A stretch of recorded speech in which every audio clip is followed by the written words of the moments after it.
Maya Johnson had always loved school. From a young age, books were her sanctuary, a place where her mind could roam free. Learning was her superpower. At just 13 years old, she was one of the top students at Ridgeview Middle School.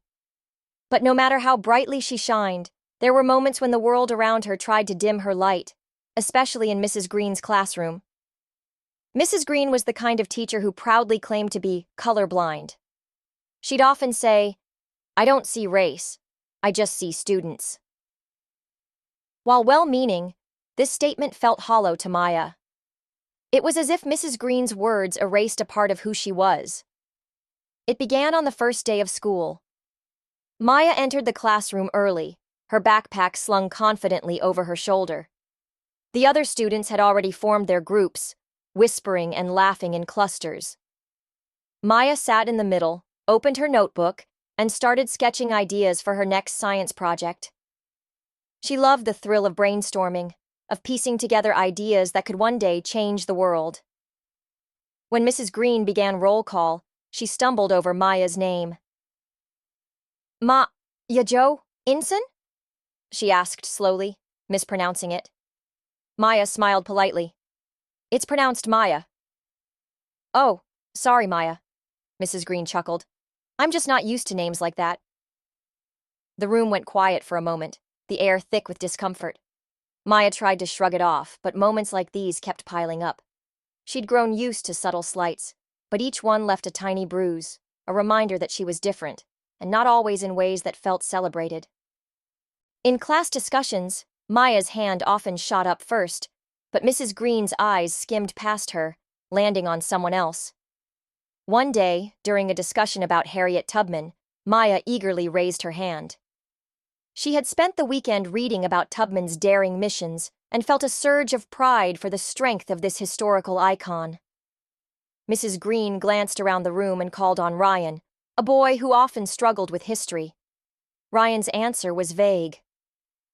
"Harriet Tubman was a leader, I guess. She helped people escape or something." Mrs. Green nodded approvingly. "That's right, Ryan. Good effort."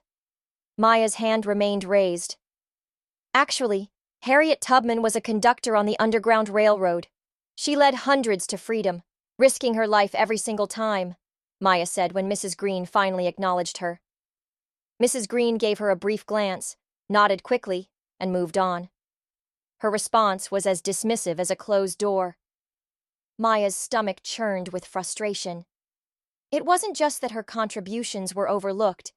It was that her voice seemed to carry less weight in the classroom. At lunch, Maya usually sat alone. She liked the peace, though she sometimes longed to be part of the groups she saw laughing together. One day, she overheard classmates discussing the upcoming talent show. Maya had been working on a spoken word poem, pouring her heart into every line. But then she heard it. "Isn't Maya going to do something about how hard her life is?" That's what they always talk about. They. The word felt like a slap. Maya's heart sank. She wanted to confront them, to ask why they assumed her story was only about struggle.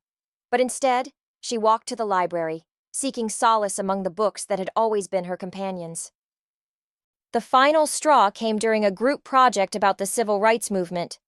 Maya's group included Emma and Jake, who were friendly but distant.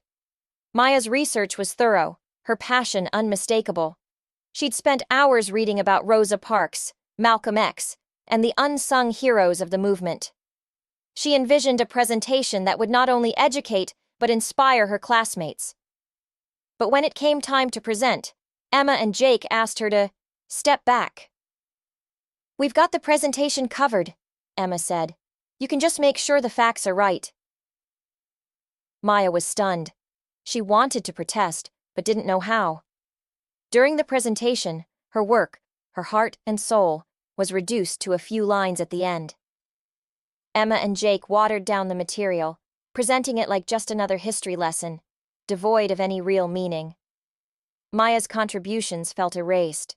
The next day, Maya stayed after class. Her voice trembled as she approached Mrs. Green. "Mrs. Green, can I talk to you?" Mrs. Green looked up from her desk, sensing the weight of the moment.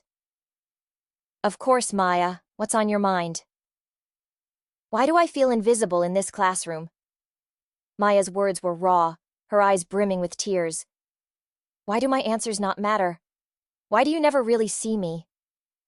Mrs. Green's face softened. For the first time, she seemed to truly see Maya, not just as a student, but as a person. Maya, she said gently, I never meant to make you feel that way. I didn't realize. It's not just about me, Maya replied, her voice firm. It's about how you see all of us, how you think being colorblind is enough. It's not. My identity, my culture, my voice, they matter. And ignoring them isn't equality. It's erasure. Mrs. Green sat silently for a moment, absorbing Maya's words. Then she spoke. You're right, Maya. I'm so sorry. I've been blind in ways I didn't even realize. I promise to do better, not just for you, but for all my students. The next day, Mrs. Green began calling on Maya more often, inviting her into the conversation. Slowly, the atmosphere in the classroom shifted. Maya's voice carried weight, her contributions celebrated rather than sidelined. At the talent show, Maya stood on stage, her heart pounding. Her spoken word poem was a powerful reflection on identity and resilience. She spoke of invisible walls, of struggles and triumphs, and of the power in being unapologetically herself. By the time she finished, the room erupted into applause. Maya's journey wasn't without challenges. Racism and bias didn't vanish overnight. But with each conversation, each small victory, she chipped away at the invisible walls around her. She learned that being seen and heard wasn't just her right, it was her power. Her story inspired others to look inward, to question their own biases, and to create spaces where everyone could thrive. Maya Johnson didn't just tear down the walls that tried to contain her. She built bridges in their place. And she reminded everyone around her that change doesn't start with silence. It starts with a voice willing to speak up. If you enjoyed this story and want to see more inspiring content, don't forget to like, comment, share, and subscribe. Your support helps us bring more meaningful stories to life.